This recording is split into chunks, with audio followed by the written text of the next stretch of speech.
Muito bem, hoje vou falar sobre Epicuro, um pouco mais sobre essa escola, que é uma das duas grandes escolas do período imperial da cultura grega, ou de uma cultura de maior região, né? Que abarcava a maior região cultural, né? E, portanto, acabou se envolvendo com outras culturas.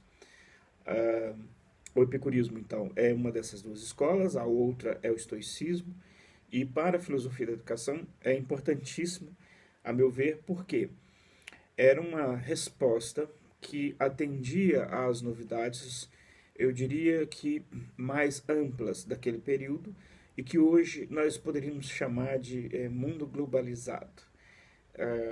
Esta interação com a diferença coloca para nós alguns desafios.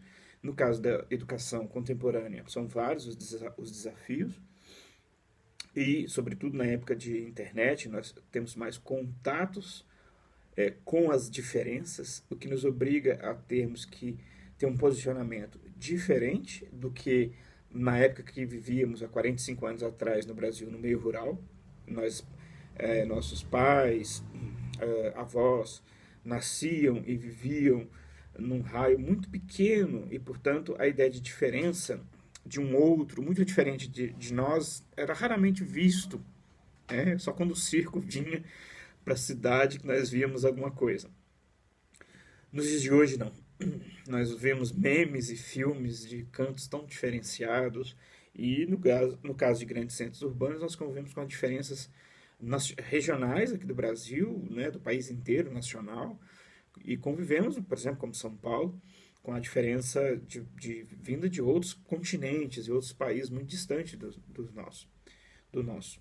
Então, essa mesma comparação existia lá com Epicuro. O Alexandre Magno havia expandido a cultura grega e Epicuro, portanto, propõe algo neste contexto. Então, é muito importante pensar sobre vários aspectos. Aqui eu vou pegar só uma parte do aspecto dele, das ideias mais ou menos gerais do Epicuro.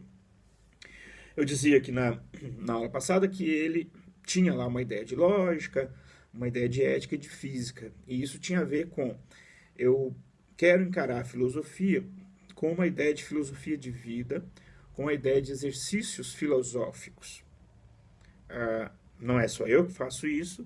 Citaria, por exemplo, um autor, Pierre Hadot, que trata a filosofia sob essa perspectiva e indica que nesse período esta era a preocupação. Neste período, um pouco mais adiante, esta era a preocupação da filosofia. Não se filosofava para produzir teoria científica e etc. Todos chegavam à filosofia, iam para a filosofia, exatamente como uma maneira de exercitar-se enquanto vivente. Esta perspectiva, portanto, que eu aprecio e que, na verdade, também outros professores, como eu acabei de citar, também apreciam. Vamos ao Epicuro. Para o Epicuro, a sensação é sempre verdadeira. Essa é uma ideia dele que nos interessa. Lendo um roteiro que eu fiz aqui, mais ou menos, para ele, o fundamento, né, o conhecimento se fundamenta sobre a sensação. Ele usa essa ideia de sensação como uma espécie de antecipação e sobre os sentimentos de dor e de prazer. Esta parte para nós é muito importante. Hoje em dia, eu começo a me dedicar muito a isto, nos últimos 3 anos, nós não temos um ambiente escolar, uma reflexão sobre as emoções. Nós temos muito mais uma acumulação de ideias, mas sem um devido cultivo. Nem é uma reflexão no sentido, talvez, muitas vezes negativo de reflexão. Mas nós não temos um espaço para um cultivo do que seja as nossas emoções, por exemplo. No caso aqui, dor e prazer são emoções, são sensações físicas, ou sentimentos como um todo aqui. Isso, para Epicuro, era importante. Né? A sensação nasce do impacto de fluxos de átomos provenientes dos objetos sobre nossos sentidos, os quais, nessa relação, têm um papel passivo e mecânico, de modo que a marca do mundo externo, ou pelo menos nos eflúvios, registrada pelos sentidos, é perfeitamente correspondente ao original, tanto que Epicuro pode afirmar que a sensação é sempre verdadeira e objetiva. O Epicuro está afirmando isso aqui numa perspectiva, isso tem uma longa história, e chega aos nossos dias. Dentro da filosofia, nós temos uma área chamada fenomenologia. Tem a ver com fenômeno. E esta conexão lá daquela escola com esta corrente de hoje é possível ser feitas, temos diferenças, avanços, etc. Mas, traduzindo em miúdos, é importante se a criança chega, por exemplo, e isso precisa ser resolvido, com a sensação de fome. E aí eu estou falando que às vezes não é necessariamente num cenário de crianças pobres, que a gente já supõe que elas não têm o que comer. A gente tem que ficar um pouco atento, porque até mesmo em classes médias e etc., a criança pode, um adolescente, sair de casa sem tomar café. Porque por uma série de fatores, ele tinha que fazer, ele não fez, naquele dia não tinha, e ele chega com fome na sala de aula. E eu, como professor, preciso ter essa capacidade de sentir isto e saber que naquele dia aquele aluno não vai poder render alguma coisa. A minha atitude diante dele modifica-se por completamente quando eu estou um pouco atento e desconfio, e se até mesmo ele me disser algo, eu consigo compreendê-lo, eu consigo compreendê-lo, e a minha atitude como pedagogo, como professor, vai ser totalmente diferente. E isso temos uma definição a partir de Epicuro, tão antiga assim, né? E ele aqui discorre sobre outras coisas, né? Sobre a ideia de que aquilo que me toca enquanto simulacro, aquilo que me toca enquanto sentidos, ele tem uma verdade que precisa ser considerada. Então, se alguém, por exemplo, vê fantasmas, aqui num sentido muito caricato, pedagógico, né? Eu preciso, enquanto pedagogo, considerar que, por algum motivo, ele simula que vê fantasmas. E isto, para mim, enquanto pedagogo, é importante. É um dado que eu preciso trabalhar a partir disto. Então, eu não trabalho com a ideia que é falso ou verdadeiro, mas eu trabalho isto para ele é. Como é que eu trabalho isto?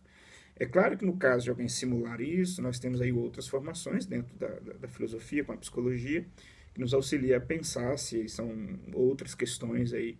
Mas, inicialmente, a ideia de você considerar as sensações para um passo sobre o conhecimento é fundamental aqui em Epicuro.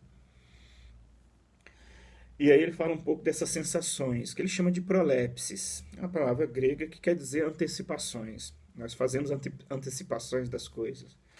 Tais sensações, por repetir-se inúmeras vezes e mantendo-se na alma, dão lugar a imagens apagadas que, por sua menor nitidez, pode se adaptar a múltiplos objetos no mesmo gênero.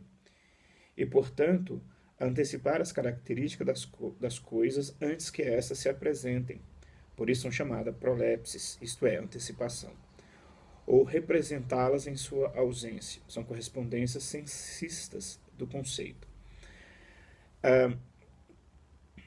Esses desdobramentos aqui, teríamos que atendê-lo, desenvolver em outros momentos, mas ele tem aqui conexão com tudo que é da nossa área, que é a ideia de cognição, que será objeto de um outro curso nosso, de como nós apreendemos as coisas, para a gente entender as várias correntes de cognição, como que eu faço a aquisição do conhecimento. O que vale aqui é que esse processo, segundo ele, era importante. Nós fazíamos esse processo de antecipação a partir de múltiplos contatos com as coisas. Dois pontos importantes na filosofia epicurista é o do sentimento de dor e de prazer. Então, os sentimentos de dor e de prazer nascem de ressonância interna das sensações, ou seja, do efeito que elas produzem sobre nós, e servem de fundamento para a ética, enquanto constituem os critérios para discriminar o bem e o mal. A sensação de dor e de prazer, ela terá outros desdobramentos ao longo da história, mas aqui para ele é importantíssimo.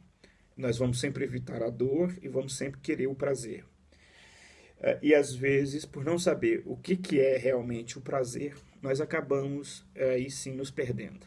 Talvez a dor pareça nos ser mais fácil de compreender,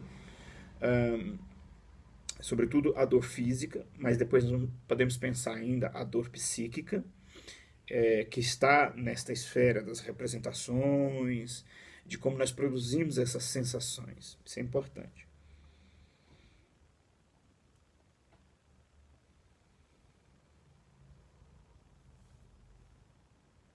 E aí ele continua em outros desdobramentos que aqui para nós, nesse momento, eu julgaria suficiente, e eu falaria em outro momento do que seria a física, né?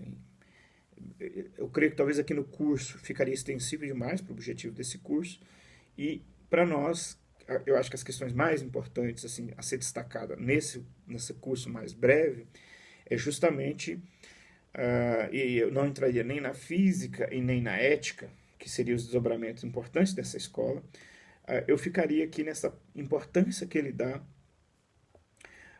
para que as sensações são importantes para o existir humano.